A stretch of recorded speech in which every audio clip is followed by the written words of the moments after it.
भोलि हुने दुर्घटना, ऋणमा डुबेर कतिले आत्महत्या गर्छन्, त्यसबाट बच्नु छ भने पनि यो अद्भुत तरिका। यहाँनिर हामी सबैलाई काम लाग्ने, खास गरी मध्यम वर्गहरू र त्योभन्दा मुनिका वर्गहरूलाई पनि काम लाग्ने एउटा सूत्र जापानबाट हामी सिक्न सक्छौँ।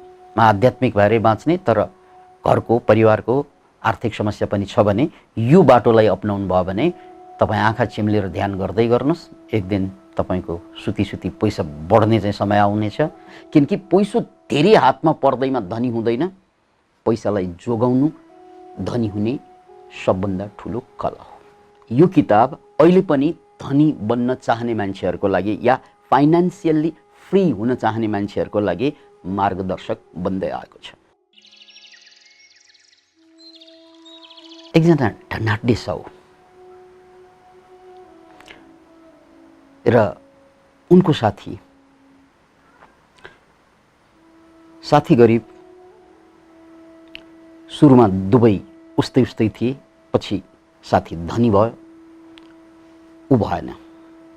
त्यसपछि उसले गएर साथीसँग सोध्न पुग्छ कि भाइ तिमी धनी हुनुको रहस्य बताउनु पर्यो मलाई।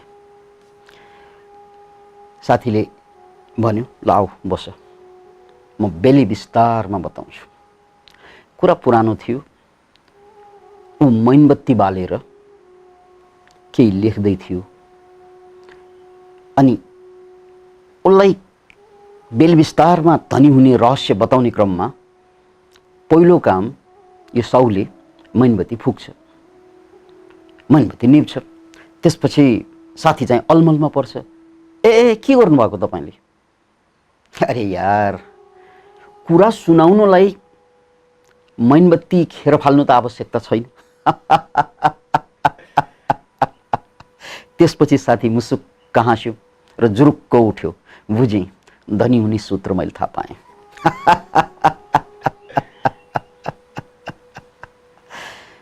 खर्च जोगाउनु पर्दो रहेछ, बुझेँ। यो जोक हो। अब सत्य कथातिर जाउँ। सन् 1926 मा जर्ज क्लासनको एउटा किताब निस्क्यो, the richest man in Babylon, बेबिलोनका सबभन्दा धनी मान्छे। यो किताब अहिलेसम्म पनि धनको विषयमा सबभन्दा बढी खोजिने किताब मध्ये एक हो। र बेबिलोन भनेको त्यो सहर पुरानो जमानामा संसारको सबभन्दा पहिला धनी भएको सहर हो त्यो, र त्यहाँका मान्छेहरू कसरी धनी बन्ने भन्ने तरिकामा पोख्त थिए। त्यसकारणले गर्दा यो किताब अहिले पनि धनी बन्न चाहने मान्छेहरूको लागि या फाइनान्सियल्ली फ्री हुन चाहने मान्छेहरूको लागि मार्गदर्शक बन्दै आएको छ। र यो किताबमा थुप्रै पोइन्ट्सहरू छन् कसरी धनी बन्ने भन्ने सन्दर्भमा, तर मैले यहाँ एउटा मात्रै कुरा उब्काउन चाहन्छु। जर्ज क्लासनको त्यो किताबमा बेबिलोनको धनी भएको मान्छेको कहानी, र त्यो कहानीको मेन बुँदा के हो त भने मान्छे संसारमा नकमाउने थुप्रै हुन्छन् तर खर्च नगर्ने कोही पनि हुँदैन। Can imagine it? नकमाइकन खाने मान्छे त थुप्रै हुन्छन् तर खर्च नगरिकन बाँच्ने मान्छे कोही पनि हुँदैनन्। त्यसकारण सवाल कमाउनु होइन, याद राख्नुहोस् यो कुरा, सवाल कमाउनु होइन, सवाल बचाउनु हो, सवाल जोगाउनु हो। यहीँनिर अधिकांश मान्छेले कुरा बुझ्दैनन्। मान्छे धनी हुनको लागि या फाइनान्सियल्ली फ्री हुनको लागि ऊ बढी कमाउनु खोजिरहेको हुन्छ र जति कमाएका मान्छेहरू पनि गरिब भएका हुन्छन्। चिट्ठा परेर थुप्रै पैसा पाएका मान्छे, कौन बनेगा करोडपतिमा करोडपति भएर पनि फेरि दरिद्र भएका मान्छेहरू यसका उदाहरण हुन्। किनकि पैसो धेरै हातमा पर्दैमा धनी हुँदैन, पैसालाई जोगाउनु धनी हुने सबभन्दा ठुलो कला हो।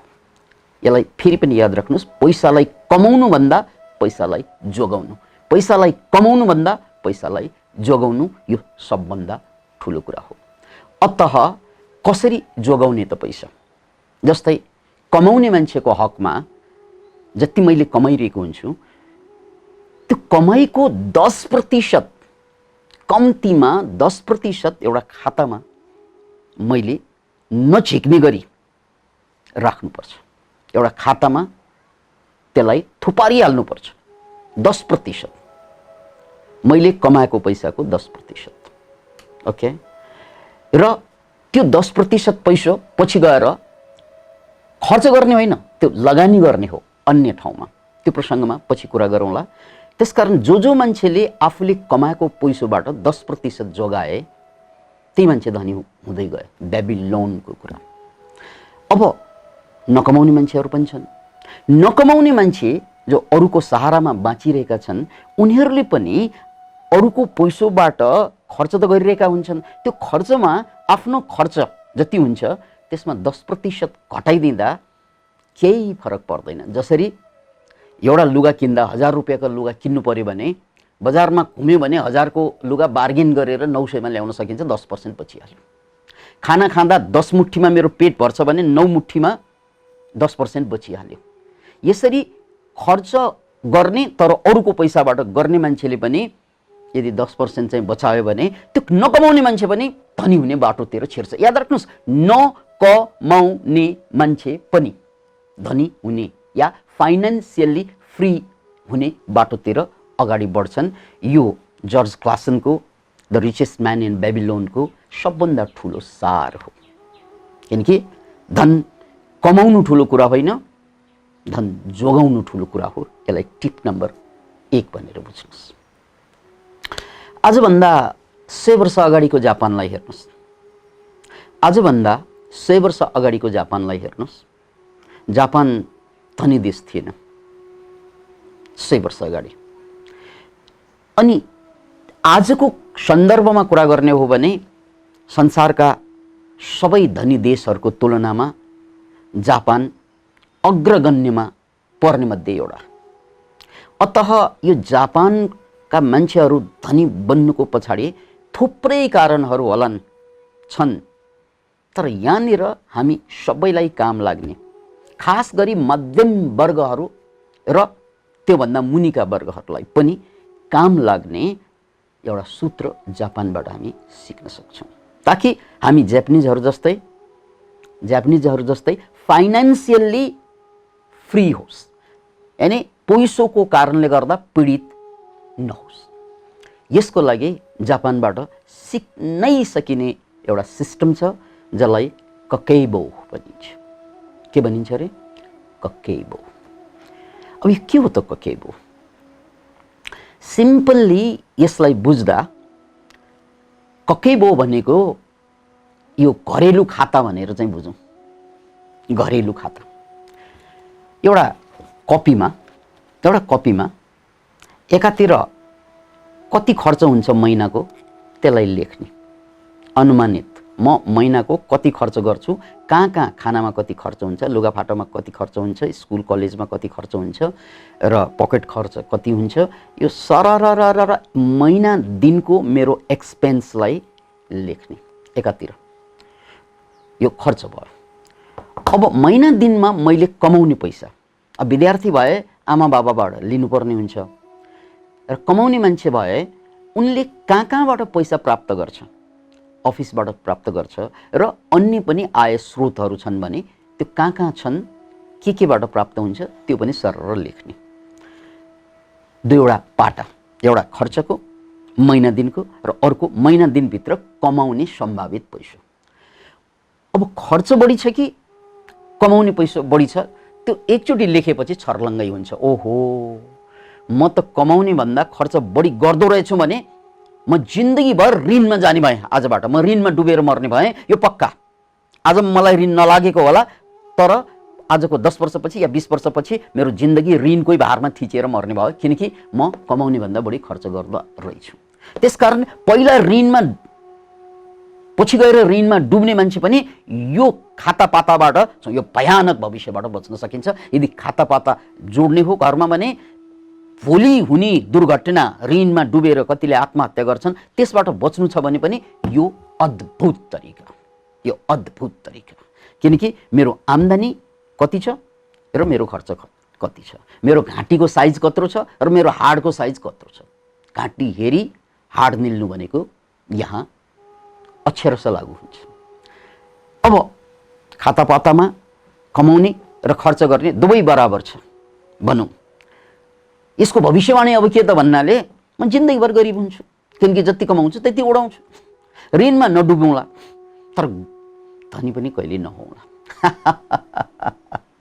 म उठ्नै सक्दैन आर्थिक भारबाट, किन भन्नाले कमायो कमायो कमायो, खर्च गर्यो गर्यो अनि सक्यो। यसरी मेरो जीवन सन्तोषजनक हुँदैन कहिल्यै पनि। यो पनि मेरो भविष्यवाणी भयो। यदि मेरो आम्दानी र खर्च उस्तै छ भने मेरो भविष्य ठिक छैन। अब यसको उपाय के त भन्नाले, यसको लागि यो समस्याबाट बाहिर आउने उपाय के त भने, या त एउटा उपाय के छ, आम्दानी बढाऊ। यो पनि एउटा तरिका हो, आम्दानी बढाऊ। अब कसरी बढाउने यो अर्को च्याप्टरमा कुरा गरौँला, तर अहिले के बुझौँ, आम्दानी बढाऊ।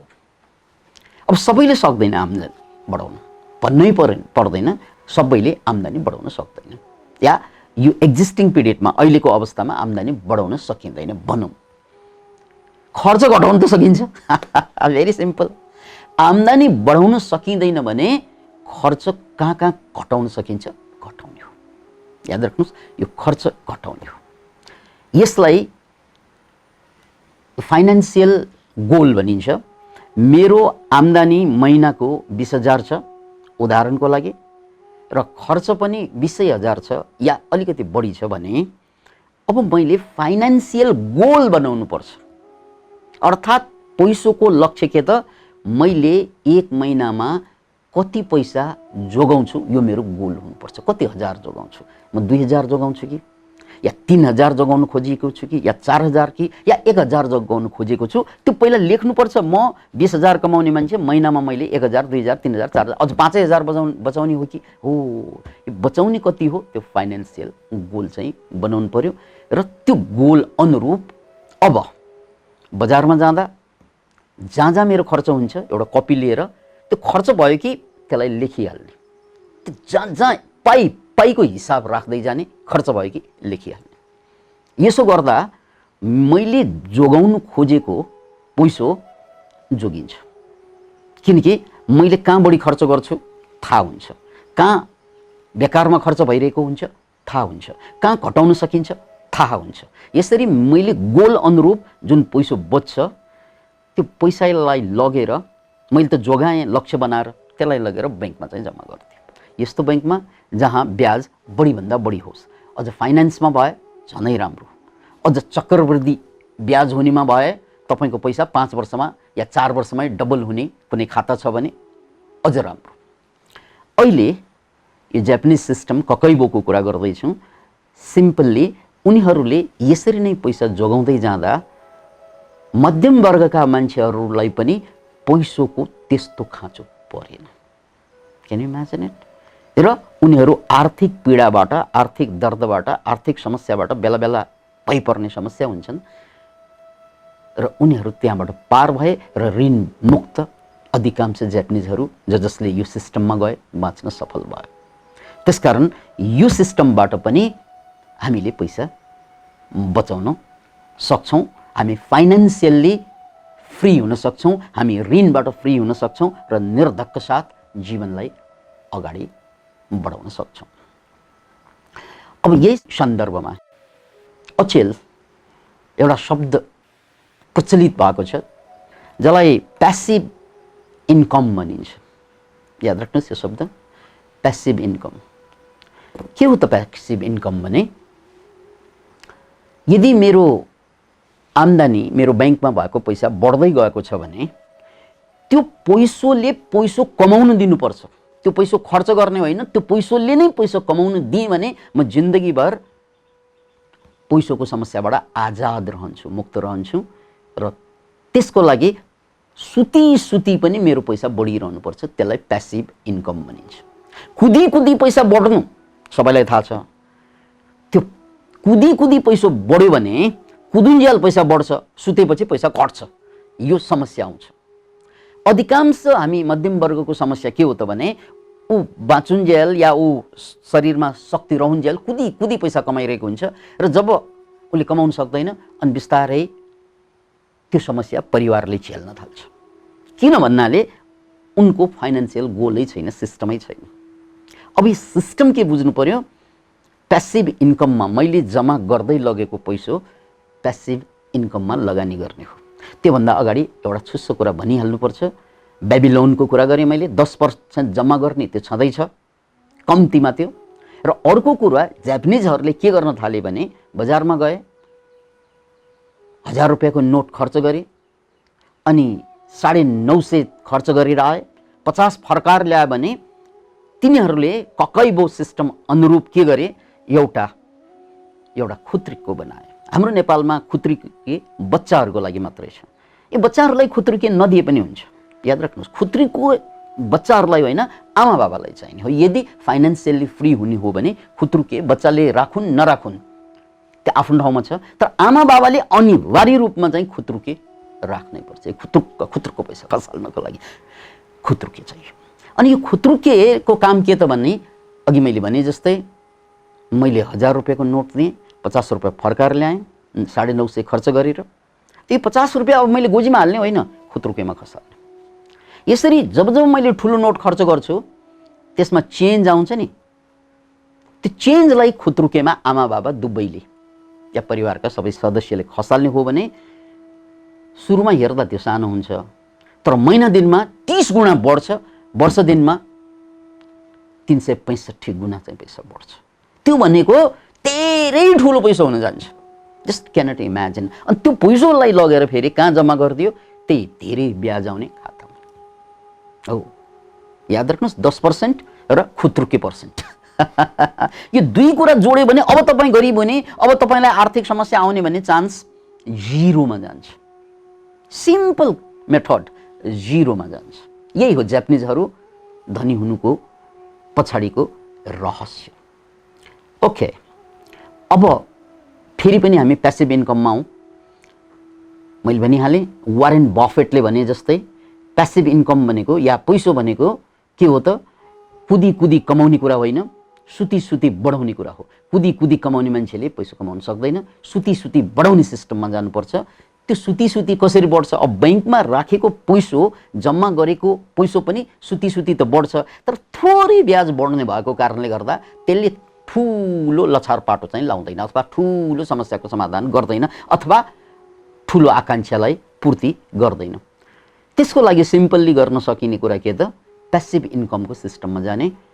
र प्यासिभ इन्कममा सबभन्दा राम्रो लगानी गर्ने ठाउँ भनेको घर जग्गा, रियल इस्टेट। यो संसारभरमा, किनकि मान्छे बढिरहेको हुन्छ संसारमा, जग्गा बढिरहेको हुँदैन। त्यसकारण जग्गाको भाउ, घर जग्गाको भाउ, रियल इस्टेटको भाउ जहिले पनि बढ्ने भएको कारणले गर्दा पैसो हातमा पर्यो कि जग्गामा लगानी गरिहाल्ने। अब तपाईँ भन्नुहोला, अब पैसै पुग्दैन, जग्गामा कहाँ लगानी गर्नु। सहरमा तपाईँले लगानी गर्न खोज्यो भने त्यो सम्भव हुँदैन सुरुमा, तर सहरबाट बाहिर आउनुहोस्, तपाईँको पैसाको साइज अनुसार जति टाढा गयो जग्गा त पाइहाल्छ। धेरै टाढा गयो भने एकदम सस्तोमा जग्गा पाइन्छ। धेरै सहरबाट 10-15 किलोमिटर चाहिँ बाहिर आउने हो भने त्यो सम्भावित ठाउँ जहाँ चाहिँ यातायातको सुविधा छ, त्यो ठाउँको जग्गाको भाउ जहिले पनि बढ्दो हुन्छ। Can you imagine it? त्यसकारण पैसा लगेर कहाँ जम्मा गर्ने त, रियल इस्टेटमा। अनि जम्मा गरेको पैसा बैंकमा जम्मा गरियो, त्यहाँबाट छिकेर रियल इस्टेटमा, र रियल इस्टेटमा जम्मा गर्दा या रियल इस्टेटमा लगानी गर्दा मैले भनिहालेँ, जति टाढा पुग्यो त्यति सस्तोमा जग्गा पाइन्छ। त्यसलाई बुझ्नुहोस्। र त्यो जग्गामा तपाईँले अहिले रुख मात्रै रोपेर छोडिदिनुहोस्, किनकि त्यसले पनि प्यासिभ इन्कम बनाइराख्छ।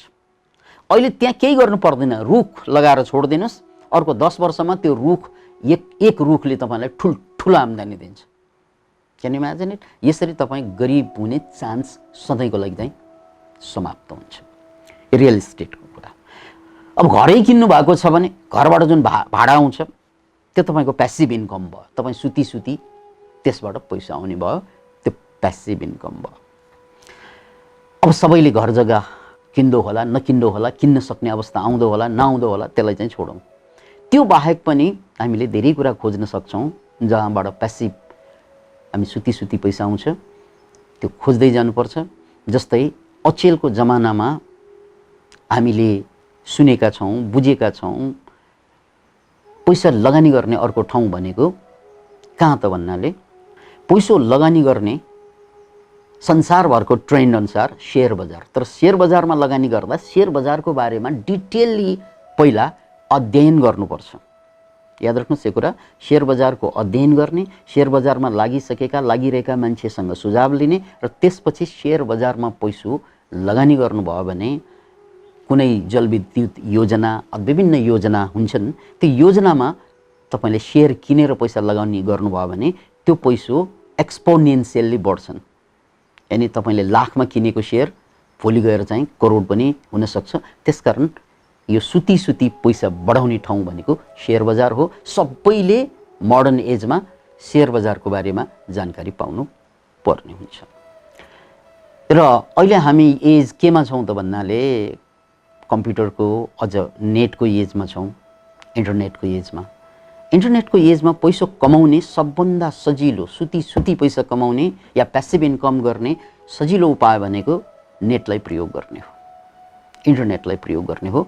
तपाईका सामानहरू, तपाईले उत्पादन गर्नुभएका तपाईका सबै कुरालाई घरै बसी बसी पनि नेटको माध्यमबाट बेच्न सकिन्छ।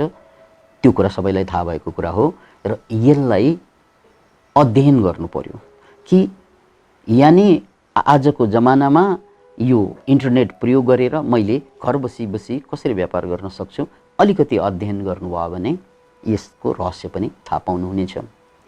र कतिपय साइट त कस्तो हुन्छ भने जस्तै एमाजोन या चाहिँ फ्लिपकार्ट, यिनीहरूले एउटा प्रावधान के ल्याएको छ भने यसलाई चाहिँ एफिलिएट मार्केटिङ भनिन्छ।